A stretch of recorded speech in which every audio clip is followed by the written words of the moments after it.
Memanfaatkan basis pengguna berjumlah miliaran yang begitu loyal, sebuah perusahaan teknologi raksasa memperkenalkan sosial media baru miliknya yang disambut meriah.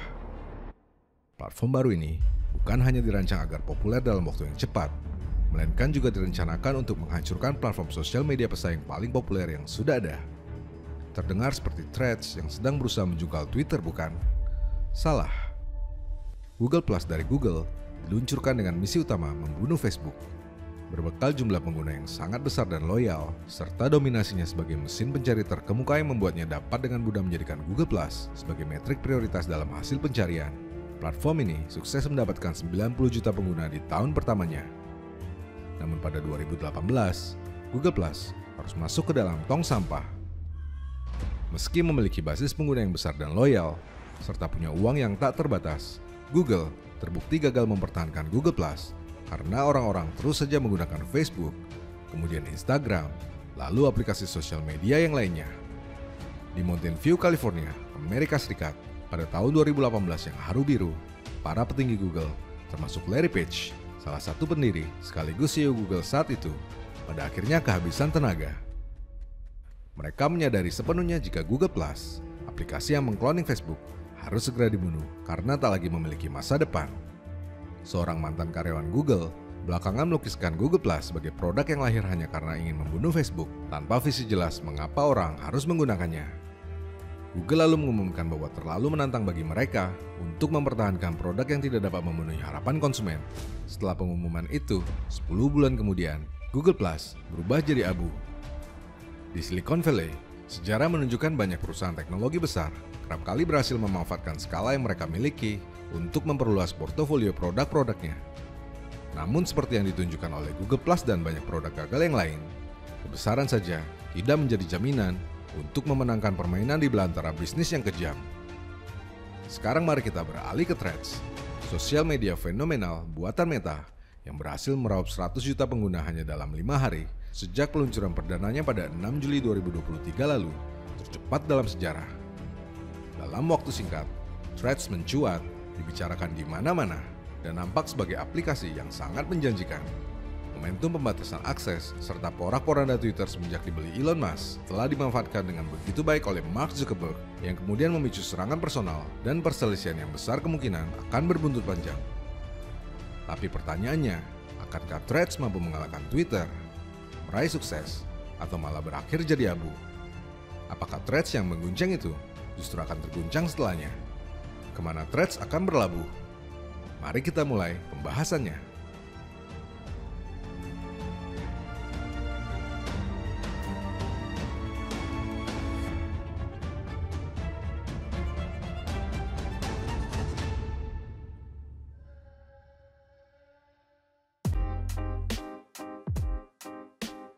Berawal dari tantangan duel di dalam oktagon yang digadang-gadang serius dan akan sungguh-sungguh berlangsung, hingga melibatkan Presiden UFC Dana White yang menyatakan kesiapannya untuk mengatur duel tersebut.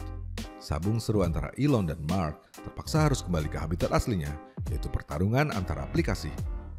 Masalahnya, Elon barangkali tidak pernah menyangka jika ancaman itu datang begitu cepat melalui Threads yang sungguh mirip dengan Twitter. Tantangan adu jotos itu sendiri memang pertama kali muncul ketika dirinya membahas kekhawatiran tentang Mark yang bakal memonopoli industri media sosial setelah berhembus kabar ia akan membuat pesaing Twitter. Dalam beberapa waktu belakangan, Twitter memang mengalami berbagai kemunduran yang signifikan. Setelah dibeli oleh Elon yang cenyenyesan, masalah lalu bertambah rumit. Menurut Statista, jumlah pengunjung Twitter bulanan secara global turun dari 6,9 miliar pada Januari 2023 menjadi 6,4 miliar pada April 2023, mengindikasikan Twitter kehilangan 500 juta pengunjung bulanannya. Pertumbuhan pelanggan yang lamban dan pendapatan yang tidak sesuai harapan menjadi dua isu utama. Konten-konten negatif dan aksi spamming yang nampaknya tidak dimoderasi dengan serius atas nama free speech yang digadang-gadang Twitter di era Elon Musk juga mulai mengganggu pengalaman pengguna. Coba saja buka trending topics yang ada di Twitter, kita pasti langsung semriwing dengan konten-konten pornografi yang muncul di tempat yang tidak semestinya. Itu belum ditambah dengan pengetatan industri media sosial, terutama di Eropa yang bikin pusing 7 keliling.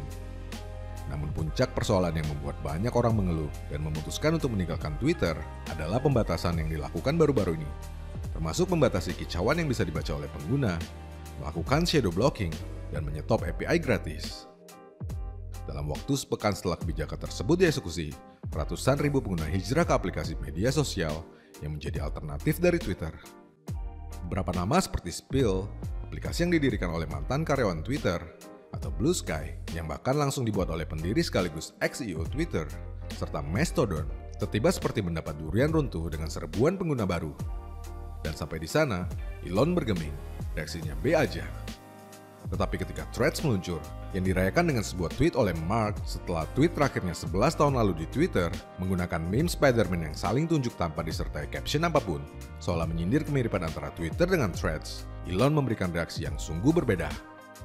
Tidak cuma menyindir Twitter lewat cuitannya itu, dalam postingannya di Threads, Zuckerberg mengatakan jika Twitter belum berhasil memanfaatkan kesempatan untuk menjadi platform percakapan untuk miliaran orang, Twitter memiliki kesempatan untuk melakukan itu, tetapi mereka belum berhasil.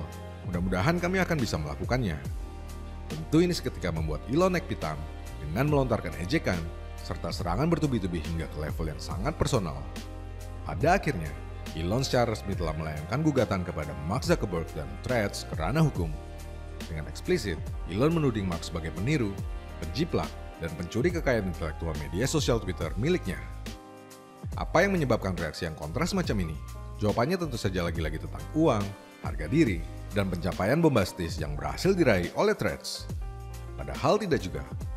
Sebab kalau dihitung-hitung, bagi Zuck yang punya basis user aktif global mencapai 3,7 miliar pengguna melalui ekosistem aplikasi miliknya seperti Facebook, Instagram, WhatsApp, Messenger, memperoleh 100 juta pengguna bukanlah hal yang terlalu sulit.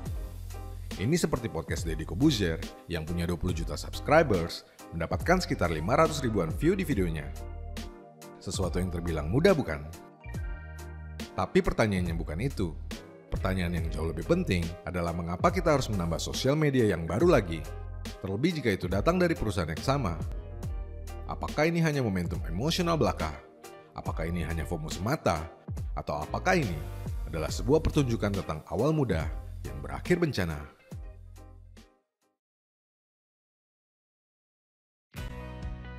Sosial media adalah wadah tempat orang dapat berbicara tentang apa saja yang mereka inginkan. Namun pengguna membutuhkan teman, topik percakapan, atau orang-orang yang mereka idolakan di dalamnya. Selain itu, sebuah sosial media baru perlu memikirkan cara agar platformnya tidak diisi dengan spam dan tukang onar. Semakin lama user bertahan, semakin betah, semakin nyaman, dan terus kembali untuk menggunakannya, semakin baik masa depannya. Bagi Mark yang punya pengalaman panjang di dunia tersebut, tentu bukan hal yang sulit untuk mewujudkannya. Dia hanya perlu meyakinkan orang-orang untuk bersabar menantikan pembaruan aplikasi yang sedang dikerjakan. Threads sendiri merupakan aplikasi yang terikat langsung dengan Instagram. Untuk dapat menggunakannya, seseorang harus memiliki akun Instagram. Setelah itu, mereka dapat mengimpor seluruh pengikut Instagram ke Threads hanya dalam sekali ketuk. Secara garis besar, Threads adalah Twitter rasa Instagram, berwujud mirip Twitter tetapi memiliki rasa seperti Instagram. Sebetulnya, aksi jiplak-menjiplak di dalam bisnis merupakan hal yang biasa. Tiru-meniru adalah hal yang lumrah. Sebab bisnis memang bukan anak sekolahan yang tidak boleh menyontek, bukan pula pom bensin Pertamina yang selalu mulai dari angka 0 ya kak. Bukan seperti itu. Jika kamu ingin menyontek formula copywriting yang terbukti talk-share dan menjual, kamu dapat membaca buku saya yang berjudul Copywriting. Well, tetapi Mark memang memiliki reputasi sebagai sosok yang sangat berani dalam hal menjiplak. Dia adalah peniru ulung paling fenomenal di dunia. Dalam beberapa tahun terakhir, Meta telah secara terang-terangan menjiplak berbagai fitur aplikasi populer seperti Instagram Stories yang meniru Snapchat, Reels yang meniru TikTok, atau edit pesan di WhatsApp yang meniru Telegram. Demikian halnya dengan Threads. Maka selain FOMO sekedar ikut-ikutan atau akibat jengkel dengan pembatasan Twitter bagi para pengguna setianya, sesungguhnya tidak ada hal baru yang ditawarkan Threads, setidaknya di fase awal ini. Bagi saya pribadi yang membatasi penggunaan sosial media dalam rangka dopamine detox, menggunakannya hanya untuk urusan bisnis dan seperlunya saja, Threads sama sekali belum menarik minat saya. Atau bagi banyak pihak, masa depan Threads masih sangat diragukan. Jack Dorsey mengungkap bahwa dunia lebih membutuhkan mobil terbang ketimbang 7 aplikasi cloningan yang mirip dengan Twitter. Di tempat lain, beberapa pengamat mempertanyakan bagaimana mungkin platform berbasis tulisan yang beberapa tahun belakangan dilumat habis oleh sosial media lain yang lebih interaktif dengan lautan video-video pendek yang bikin kecanduan akan mampu bertahan di masa depan. Sisanya yang lain meributkan begitu banyak akses data yang diminta Threads, seolah-olah mereka lupa jika layanan yang mereka gunakan saat ini juga meminta akses data yang relatif sama. Tapi disinilah kita sekarang, terjebak di antara pertarungan teknologi usang dan FOMO yang sangat menggoda. Kisah ini tentu akan terus berlanjut. Sudah pasti Threads akan ngotot mengejar 1 miliar pengguna yang mereka idam-idamkan, kemudian menyulapnya menjadi tempat yang ramah bagi pemilik brand dan para pemasang iklan, ketimbang bagi manusia, menjadikan pengguna hanya sebagai target iklan. Kita, kamu dan saya akan sama-sama menyaksikan bagaimana Threads yang mengguncang akan terguncang, entah oleh kesuksesan atau justru kisah kehancuran. Kemana Threads akan berlabuh? Yang jelas, bukan ke hatimu.